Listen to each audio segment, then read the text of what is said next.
God is trying to drop something on you. But if you're going to receive what God is trying to drop, you got to be in the right place at the right time. You got to be in the right position to catch what God is trying to drop on you. Oh, God, let me see if I can help somebody out because, yeah, I used to play slow ball too. Okay, here it is. How many baseball fans I have? That's enough, okay? In baseball, it's critical that you understand the importance of being in the right position to catch what's about to drop on you. If you're not in the right position, you'll miss what's trying to be dropped on you every time. Okay, let me see. In baseball, if the ball is coming over there, but you over here, you will miss it every time because you're not in the right position. So here it is that God is trying to drop this ball of a blessing, this ball of a breakthrough on you, this ball of a vision on you, but you keep missing it, not because God isn't dropping it, but you're not in the right position to catch what he's trying to drop on you. So here you are saying, God, when you gonna bless me? God, when you gonna answer me?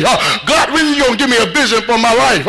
And God is trying to tell you, I'm dropping it, but you're not in the right position. You got to get in the right position to catch what God is trying to drop on you. So here you are now. God, I'm ready. God, I want a breakthrough. God, drop it on me. And God is saying, I'm trying, but you're not in the right position. So he drops it again, but you're still not in the right position. Nudge your neighbor, say, neighbor, for God's sake, get in the right position. Get in the right place to get blessed. Get in the right assignment. Walk in the right timing. Get where you can need to be so you can catch what God is trying to drop on you. And God says, I'm dropping it. But you got to be in the right position. And that means when he drop it with expectation, you catch what he's trying to drop in your spirit. Is there anybody here this morning saying, if it's the last thing I do, I'm going to get in the right position. I'm not missing no more balls. I'm not missing no more blessings. I'm not missing no more breakthroughs. I'm not missing no more answers. All because I'm not in the right position. God, drop it on me. Or somebody go ahead and say, God, drop it on me. And when you really get excited about what God is dropping on you, you will tear up everything in your way to catch what you got to catch, to get what God has to get for you. When you really start walking with God, that means if you're smart enough to say, I need to be over there because it's getting ready to drop, but I'm right here. I got hurdles and obstacles right here. But you'll say, devil, ain't no devil, ain't no witch, ain't no warlock gonna stop me from catching what God has for me. That means when God gets ready to drop it, if you gotta knock over things, to knock it over, to get in the right place, get in the right place to catch what God, oh God, tell somebody, get in the right place. Because he's dropping it. Tell somebody he's dropping it. And I don't know who I'm talking to this morning, but God is dropping it like it's hot. But you got to get in the right place to catch it. Tell somebody, catch it. Catch the vision. Catch the vision for your life. Catch the vision for your family. Catch the vision for your finances. Catch the vision for your breakthrough. Catch the vision for your healing. Catch it. Catch it. Catch it. Catch the vision. Tell somebody, catch the vision. So if you're going to write it, before you can write it for other people, you got to catch it for yourself first. Then not only must you catch it, oh God, you got to buy into it. You got to believe that what God says he's getting ready to do in your life, that God can do it. When you begin to buy into the vision, when you begin to believe the vision, you begin to be like Abraham. You want to know why Abraham was so blessed? Because when God spoke a vision into his life, not only did Abraham hear it, not only did he catch it, but Abraham believed it. I want to tell somebody, you've got to believe what God is dropping in your spirit.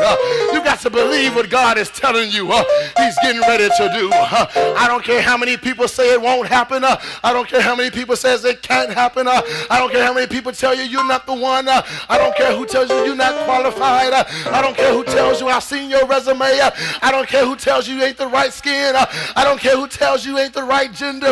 You got to believe that if God said it's you, then it's you. You got to believe that with all your mess ups, with all your screw ups, that if God still wants to use you, he wants to use you. Moses, I know you got a stuttering problem, but I want to use you.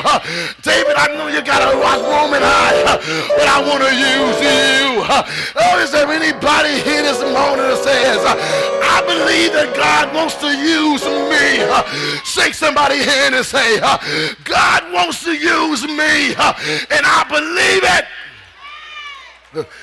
I believe it. And so, when you believe it, that means then that not only will you hear, not only will you receive it, but Abraham also, he moved from his comfort zone.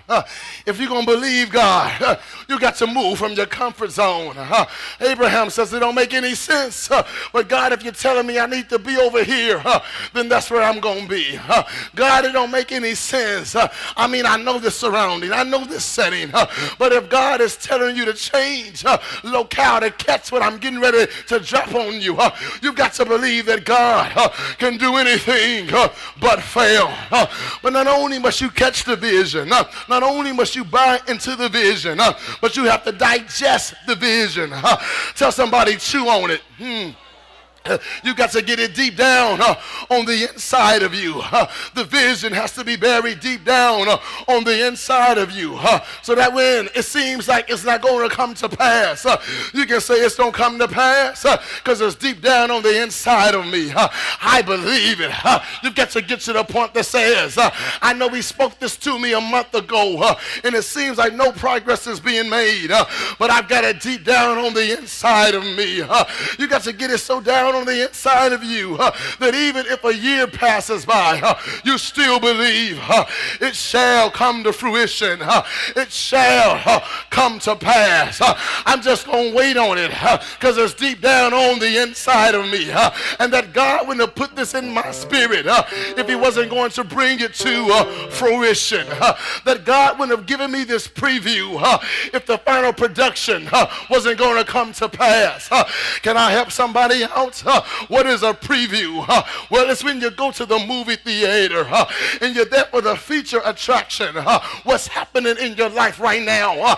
But every now and then they'll tell you that I know it's only May 2009, but I'm showing you something that's going to release in 2010. And you're tempted to say, God, why are you showing me something that you're going to do in 2010 when it's 2009? And God says, I need you to get ready right now for what I'm doing for you. I'm just giving you a sneak preview of what's in store. I'm just giving you a clip of what's in store. And I'm wondering, is there anybody here this morning that says the reason you keep reading Black Enterprise about how everybody else has a rag to riches story is because God has given you a preview of what he wants to do in your life.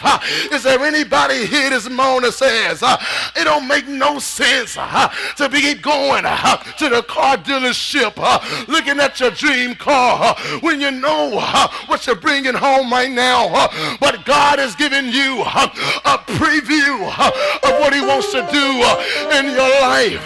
Is there anybody here this morning saying it don't make no sense that I keep driving around looking at all these fine homes, looking at all these fabulous drive-thrus? God is trying to give you a preview of what he wants to do in your life.